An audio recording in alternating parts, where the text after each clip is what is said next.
Ladies and gentlemen, we are beginning our descent to Bamako. Please return to your seat and fasten your seatbelts.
We are very pleased to welcome aboard.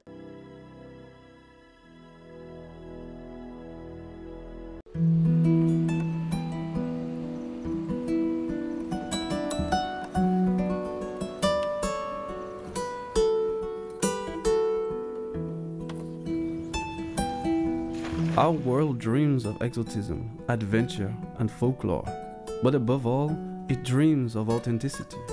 So the curious of this world travel, searching what comes from their imaginary.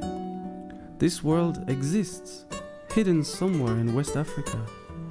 A heterogeneous people have written their own history. The Dogon, the Tuareg, the Bambara, and many others. Their meetings down the hills, in the savannah, on the desert, have contributed to the cultural wealth of a unique country, Mali.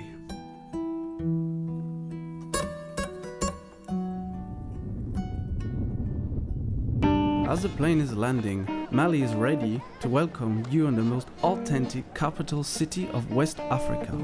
Bamako is an enormous village crowded of retailers and craftsmen. Down there, everything can be sold. Everything can be exchanged with smiles at any corner of the street. In this huge souk live together the best retailers of West Africa. Ça c'est les couvertures en laine et coton. Ça c'est le tapis de mariage. Some steps further, the atmosphere is very busy. The crafts market offers specialities from every region. Its wealth and variety are equal to its own renown.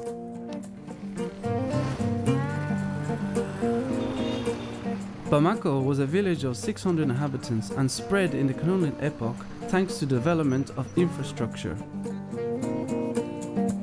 In 1920, the town became the French southern capital city. At the moment of independence in 1960, Bamako became Mali's capital city. With time, Bamako has started to open its doors to tourism business and has exhibited its treasures to the world. So, the second largest museum of the continent unveils numerous objects, some of them dated from the prehistory. While visiting, people can admire masks, fetishes, and statues. Cet objet s'appelle Hambé ou Bobo. Il représente Dieu. Voilà pourquoi il regarde en bas. Dans leur philosophie, il est longiligne, sa tête toucherait le ciel. Il garde cette position qui nous surplombe tous et nous regarde tout ce que nous faisons, si bas de bien comme de mal.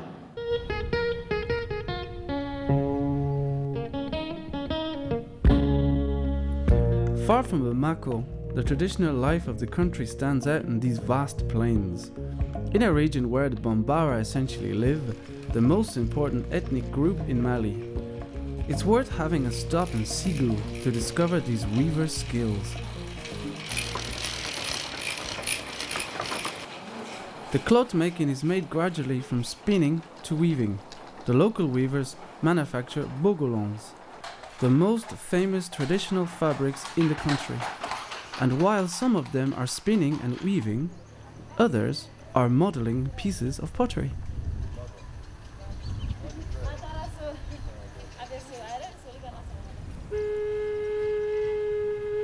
In these large areas, Mali hides architectural treasures. Albert lives in the most beautiful town of Mali called Djenné. Named the jewel of the Niger Valley, this medieval town seems to emerge from the ground. The Banco facades with their stylistic ornament windows arouse the scheming wish to meet someone's eyes. But the marvel is somewhere else. In front of the big mosque, the World Heritage, the biggest building made of earth worldwide is, first and foremost, a Mecca of Islam. C'est un centre religieux qui est connu mondialement sur le plan islamique. Il y a même des gens de nos pays voisins qui viennent apprendre le Coran ici. As the saying goes, praying 3 times in Djenné is just like going to a pilgrimage to Mecca. Djenné also knows a busy trading activity. It gathers all the retailers of the region.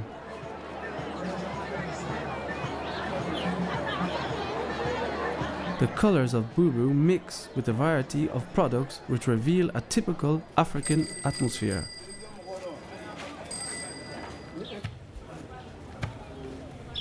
Outside the marketplace, the narrow streets are often deserted, as of in Djenné.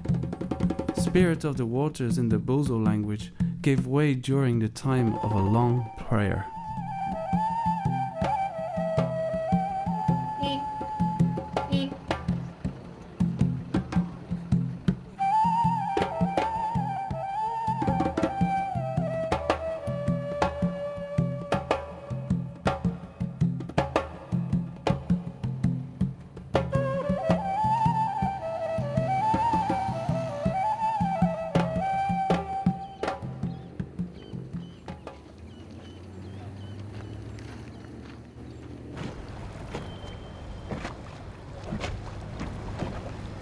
Down here, people live at the Niger rhythm.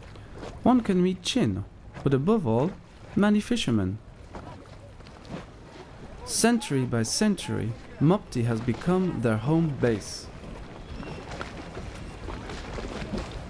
Mopti était créé par les Bozo pêcheurs nomades au XVIIe siècle. Donc c'était divisé environ à 3 différentes petites îles qu'on a fait rejoindre pendant le temps colonial, en construisant un petit pont entre les différentes îles. The Mali Venice also maintains its busy activity because of every ethnic group's economic role. The Peul's livestock, the Dogon's onions, the Tuareg salt bars flock to this crossroad.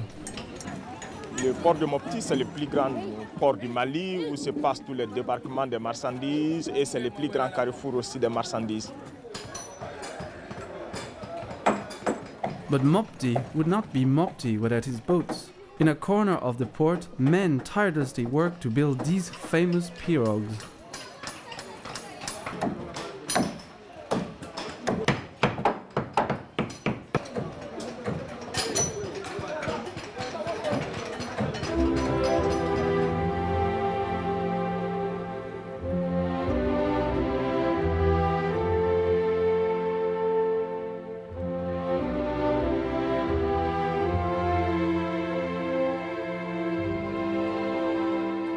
Let yourself be guided by the Niger current, the second longest river in Africa. At the beginning of this magical cruise, the river brings you to the most beautiful views of the country. Named the River of the Rivers, it crosses Mali lined by Peul and Bozo villages, and also some sites marked by a 1,000-year history.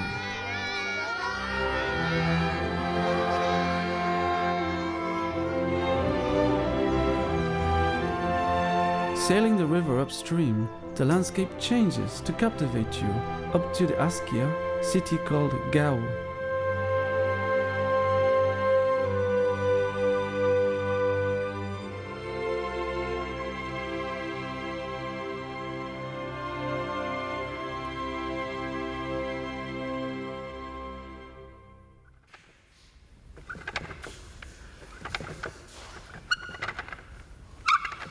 Timbuktu was born in the 12th century. It signifies the Buktuwelo, name coming from an old lady who watched the baggage of the caravans arriving from the Sahara.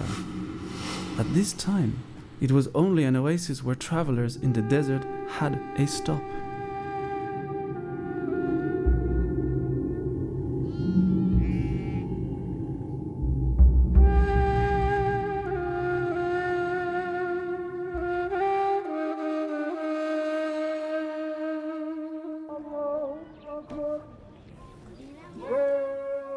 Its expansion is due to gold and salt. Consequently, it's now a mecca of trans-Saharan trading. How a mysterious city Timbuktu is. In a blast of wind it can reveal its jewels bearing the Islam effigy, the Jinjanders, the Sidi Yeyas, and the Sankoes mosques.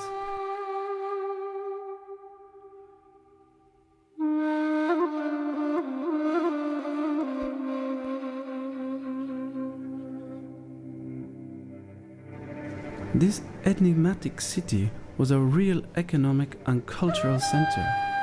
As a spiritual refuge, it welcomes, even today, scientists and theologians. Contrairement à ce qu'on pense, que toute l'histoire africaine est issue des sources orales, non. Ici, ils peuvent découvrir des écrits du XVIe siècle, des écrits du XIIe siècle, comme ce livre d'histoire qui est un des plus anciens, qui date de 1204, début XIIIe siècle. Il y a vraiment de quoi connaître l'histoire authentique de Tombouctou à partir des manuscrits authentiques. Chaque ligne, pour nous, révèle une très grande importance. C'est un pan de notre histoire.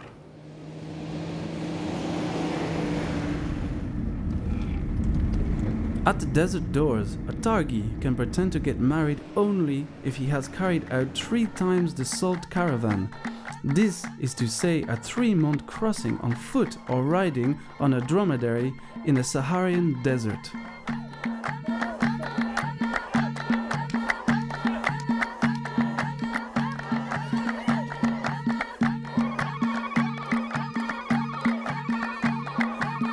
This dance celebrates a wedding.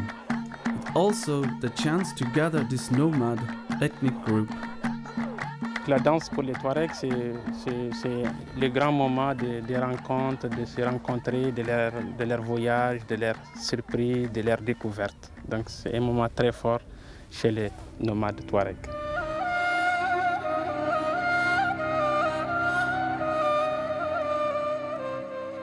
At the furthermost bounds of the Sahel, the town of 333 saints is the border of a sand ocean.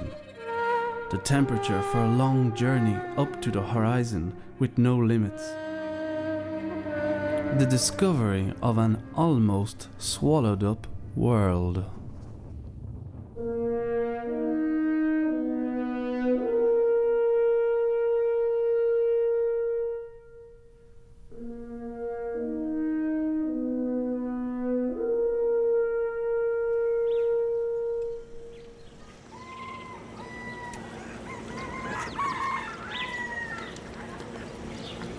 The Dogon country is the most famous region in West Africa. Its cosmogony, its architecture, and its environment arouse your curiosity. Apama, called the ancient Dulo, comes from a people originally from Monde. The history tells that the Dogon would have escaped Islamization up to the cliffs to meet. Up there, the Telem perched upon these caves. Deserted, they were converted into cemeteries. Les villages sont près des falaises pour l'économie des céréales vivrières. Et pour garder mieux la tradition dans des cavernes, c'est pour cela qu'ils habitent au flanc des falaises, collés carrément à la falaise. All the complexity is extracted from a part of their cosmogony, their Ama god coupled with the earth to bear twins. Namo, the incarnation of the water and the life.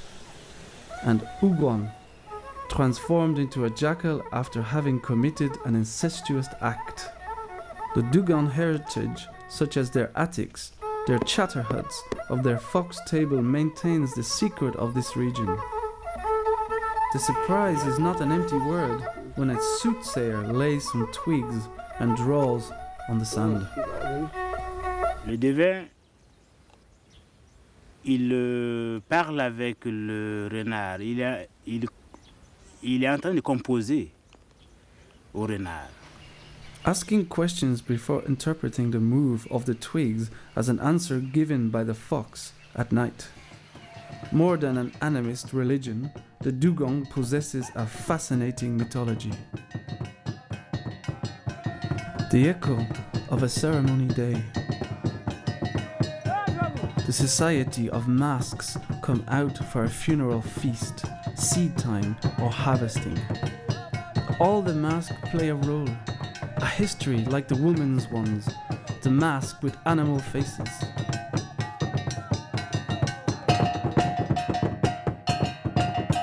Some of them symbolize the elements of life.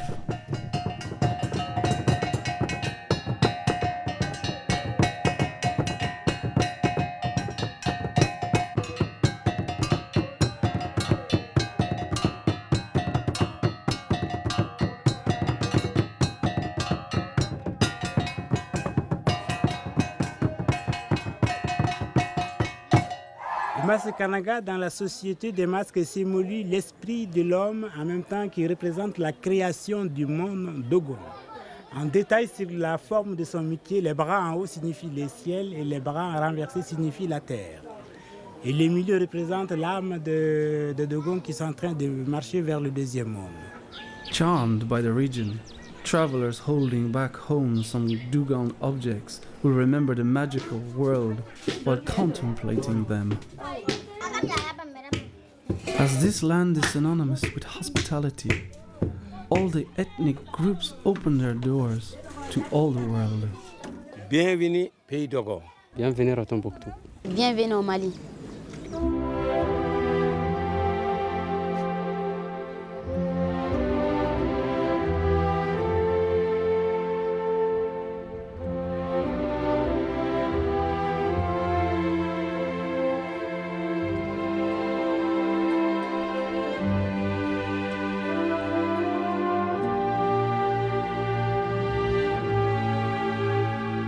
From the Sahara to the Sahel, from the Bambara to a Dogon, these people share their difference with serenity. They delight everybody with their cultural wealth, their fantasy to fill with joy a world coming to discover an authentic Africa.